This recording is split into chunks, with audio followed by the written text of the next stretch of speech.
Shalom Dammit! This is Rabbi Sol Solomon with a Rabbinical Reflection for the week of February 13th, 2011.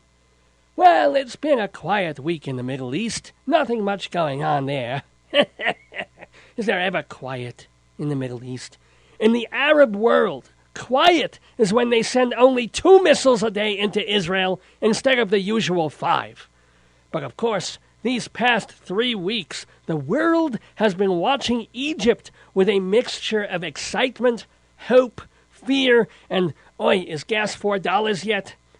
Doesn't it figure that the one country Israel gets along with, the one country that has been a stable, peaceful neighbor for 30 years, is the one that goes tohu-va-voho crazy?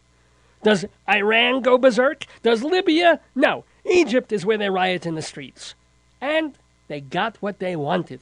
Hosni Mubarak stepped down. One day before he quit, he sneaked away to a fancy resort, got himself a massage, maybe a nice pedicure, calls Al Jazeera and says, "Okay, I'm done.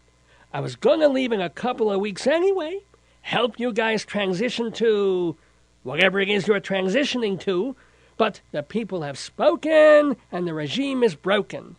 He's probably shopping for a condo in Fort Lauderdale as we speak. But of course, a big question is, what's next? Mubarak's vice president is trying to hold power. Good luck on that. And as we ideally interpret the situation in the Western world, we hear the chant, "Democracy, democracy, a democratic government by and for the people." Crap, we don't even have that here. But do you think they'll ever get that over there? If and when Egypt does hold an election, the top candidate is going to be backed by an outfit called the Muslim Brotherhood. I don't mind the Brotherhood much, it's the Muslim I worry about. The Muslim Brotherhood is an organization across the Arab world that supports Muslim Sharia law as the law of the land. Supposedly, they're nonviolent, as opposed to Hamas or Al-Qaeda or your typical Irish soccer fan. If we believe their press releases, they are a harmless, moderate political group, like Shriners but with different turbans. And if we believe history, they're anti-West, anti-Israel, ultra-religious, and just waiting for their day in the sun. The question is not, will Egypt become a Muslim state? But when they're a Muslim state, will they march into Czechoslovakia?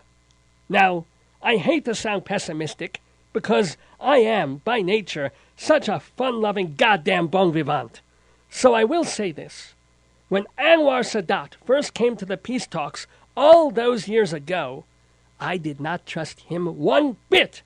After all, 1979 was only 6 years after the Yom Kippur War, when Egypt and Syria picked the holiest Jewish day of the year to sneak attack Israel.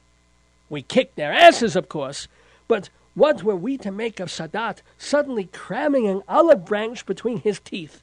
How do you trust the untrustable?